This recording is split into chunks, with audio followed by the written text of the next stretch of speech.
How do we know what love is? We have to understand what love is not. And for me, love is not fear, love is not ego, love is not hate. So the further away I get from those things, the closer I get to whatever that experience of love is.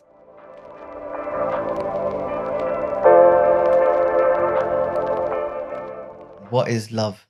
Because I was watching Netflix yesterday and there was a show about people on the spectrum and they were trying to find love. And it was really interesting to hear perspectives on what love means. Mm-hmm. And so for some of these people, while you're thinking about your answers, there were answers around, we watched Beauty and the Beast and this Prince Charming is going to come and I'm going to experience love and I'm going to be happy. Mm. And is that really the case? Mm-hmm. And are we in similar boat? Are we waiting for love to come from somewhere else? Sure. And what is it? What is that love that we're waiting for? So there's two things that came up for me.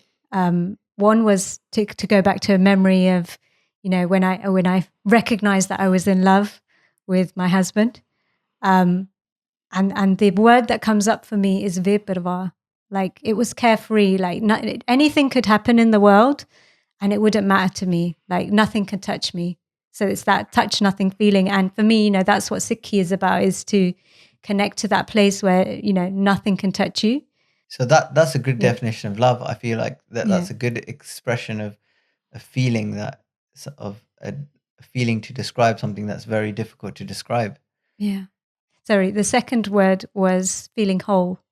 So you talked earlier about, we feel like the other person should complete us, but actually just by our very nature, we are already complete. We just forget that we're complete. So for me, that's what love is you feel whole. You don't feel like there's anything missing.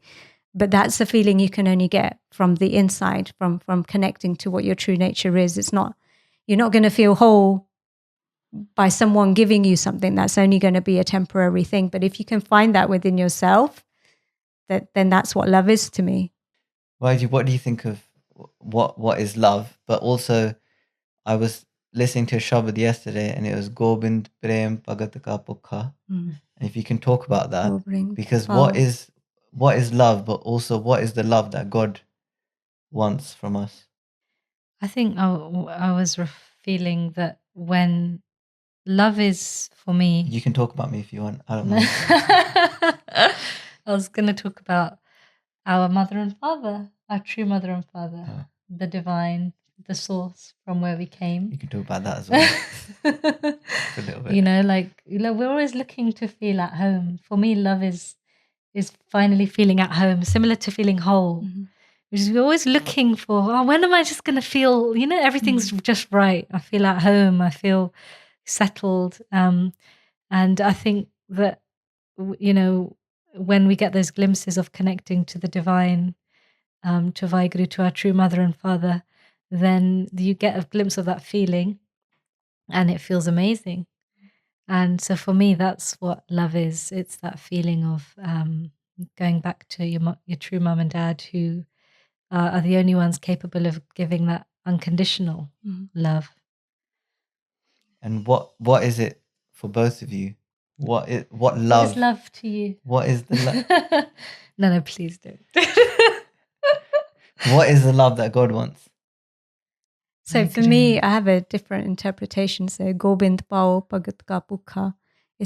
For me, my understanding is that it's not that WhyGuru is hungry for our love.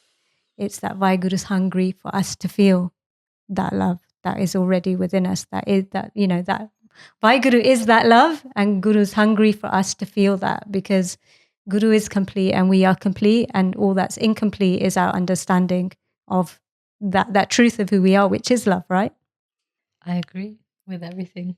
Yeah, I think it's love is a very powerful thing that can only be experienced, probably, and it's not something that you give to another person or you receive, but it's something that you experience, maybe. Yeah, and then if you are the embodiment of love, or you've merged with love, WhyGuru, then you are just you're emanating love. And then everything around you is loved, feels loved as well. And yeah. What's your understanding, Rita? To be honest, I think it's a difficult question. That's why I asked you guys first. And I was in that show, the people who are on the spectrum who were finding it difficult to articulate what they were feeling commonly used the expression of feeling warm when you get a hug. And thinking about it now, that resonates with me a bit. It's that feeling when, you're upset and your mom gives you a hug, or when I'm hugging the dog or holding Darshko's hand, or Let you have my hand. playing with the kids. There's this feeling that I get inside, whether that's neurochemical or what it is. It's difficult to put a finger on, but there's that. And I feel like it is possible to build, not from experience, but I feel like it is possible to build that relationship with God.